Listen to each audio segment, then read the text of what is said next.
Hello friends, welcome to Eshwar blogs from Kuwait. ఈరోజు మనకు హర్యానా, జమ్మూ కాశ్మీర్లో అసెంబ్లీ రిజల్ట్స్ వచ్చాయండి.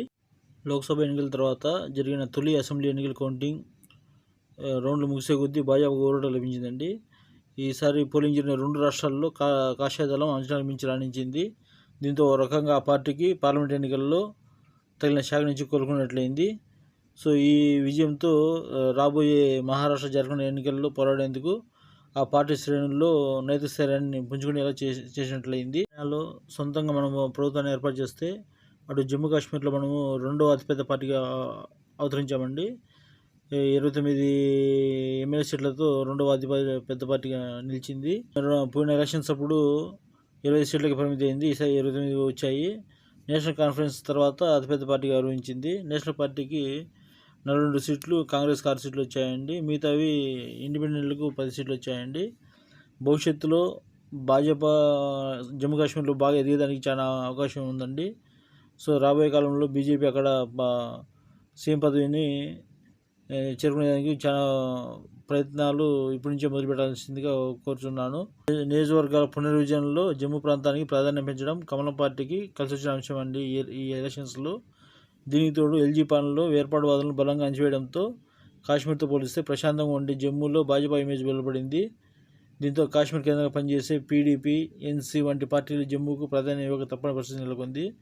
భవిష్యత్తులో కాశ్మీర్ పగ్గాలు చేపట్టే పార్టీ ఏకపక్షంగా వేర్పాటువాదాన్ని వెనకోసే పరిస్థితి ఉండే అవకాశం లేదు. సో ఇప్పుడు గెలిచిన ఎన్సీపీ పార్టీ ఇది పూర్తిగా భారతదేశానికి వ్యతిరేకంగా ఉండే పార్టీ అండి.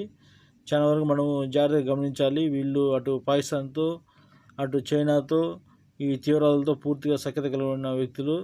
కాబట్టి రాబోయే కాలంలో బీజేపీని బలపరిచి జమ్మూ కాశ్మీర్లో కూడా బీజేపీ గవర్నమెంట్ వచ్చేది మనం ప్రయత్నం చేయాలి. 2014లో, 2019లో 2 సార్లు బీజేపీ గవర్నమెంట్ ఫామ్ అయిందండి. ఈసారి 2024 కూడా బీజేపీ గవర్నమెంట్ 90 సీట్లకు గాను 40 సీట్లు గెలుచుకొని సింగిల్ లార్జెస్ట్ పార్టీగా అవతరించిందండి. ఇప్పుడు నాయబ్ సింగ్ సైని అనే వ్యక్తి బీజేపీలో కంప్యూటర్ ఆపరేటర్ నుంచి ఇప్పుడు కేంద్ర మంత్రిగా పనిచేశాడండి. 2019 నుంచి 24 వరకు అతన్ని రాజీనామా చేయించి మనోహర్ లాల్ ఖట్టర్ని పార్లమెంట్కి పంపించి ఇతన్ని సీఎంగా చేశారండి. ఇతను సీఎంగా చేసి 200 రోజుల్లోనే మళ్ళీ తిరిగి ప్రభుత్వం తీసుకొచ్చారు. సో అతని పడిన కష్టానికి ఫలితం దొరికింది.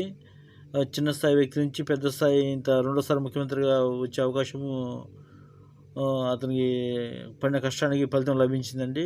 సో ఇలాగే భాజపా శ్రేణులు కింది స్థాయి వ్యక్తులందరినీ తగిన గుర్తింపు ఇచ్చి వాళ్ళ కష్టాన్ని, ప్రతిఫలాన్ని మీరు ప్రోత్సహిస్తే మరిన్ని రాష్ట్రాల్లో మనము భాజపా గవర్నమెంట్ని ఫామ్ చేసే అవకాశం ఉందండి. ఇది 13వ రాష్ట్రము, భాజపా పాలిత రాష్ట్రము. కాంగ్రెస్ అనే పార్టీకి పూర్తిగా డోర్స్ అన్ని క్లోజ్ అయిపోయాయండి. ఇటు హర్యానాలో కాంగ్రెస్ పార్టీ లేదు, కాశ్మీర్లో 6 సీట్లతో ఉంది. అటు ఆప్ అనే రీజనల్ పార్టీ పూర్తిగా హర్యానాలో ఎత్తిపోయింది. 1 సంవత్సరం కాలంగా హర్యానా గవర్నమెంట్ని ముప్పు తిప్పులు పెట్టారండి.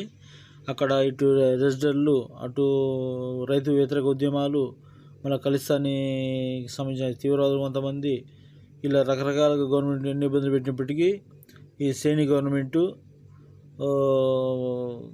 అగ్రనాయకత్వం నరేంద్ర మోడీ, అమిత్ షా, రాజ్నాథ్ సింగ్ వీళ్ళందరూ కలిసి ముఖ్యమంత్రిని మార్చి మనోహర్ లాల్ ఖట్టర్ని మార్చి సైనికి ఇవ్వడం వల్ల అతని పడిన కష్టము పూర్తిగా ఉపయోగపడిందండి. అక్కడ కాంగ్రెస్ వర్గం అంతా పూర్తిగా జనాలందరినీ పూర్తిగా వేట్ చేసిందండి. జాట్లు అంటూ, అటు రెజ్లర్లు అంటూ, రైతులు అంటూ మిగతా వెయిట్ చేసి భాజపా ఓడించే ప్రయత్నం చేశారు. కానీ వాళ్ళ కళ్ళలన్నీ కళ్ళైపోయాయి. 48 సీట్లతో సింగిల్ లార్జెస్ట్ పార్టీగా భాజపా అవతరించింది. మన దేశంలో భాజపా శ్రేణులు బాగా మనం ప్రోత్సహిస్తే ఈ సౌత్ ఇండియాలో ఎక్కువ మన జగన్, చంద్రబాబు, స్టాలిన్, పినరయ్ విజయ్ ఇలాంటి ఈ రీజనల్ పార్టీల వల్ల చాలా నష్టం ఉందండి. కాబట్టి చిన్న స్థాయి వ్యక్తులందరినీ పైకి తీసుకొచ్చేసి భారతీయ జనతా పార్టీ ప్రోత్సాహం ఇచ్చేసి వాళ్ళను తగిన రీతిలో గౌరవిస్తే మనం సౌత్లో కూడా వచ్చే అవకాశాలు ఎక్కువ ఉన్నాయండి. ఇప్పుడు పవన్ కళ్యాణ్ కూడా పూర్తిగా మనకు సనాతన ధర్మాన్ని తీసుకురావడం వల్ల ఒక రాష్ట్రంలో కాదు, దేశంలో కాదు, ప్రపంచవ్యాప్తంగా హిందువులందరూ మేల్కొన్నారు, ఎంతో ఉత్సాహంతో ఉన్నారు. సో ఇప్పుడు నెక్స్ట్ మన టార్గెట్ వచ్చేసి తమిళనాడులో డిఎంకేని మనం కొట్టగలిగితే పూర్తిగా సౌత్ ఇండియా పూర్తి మన కంట్రోల్లో వస్తుందండి.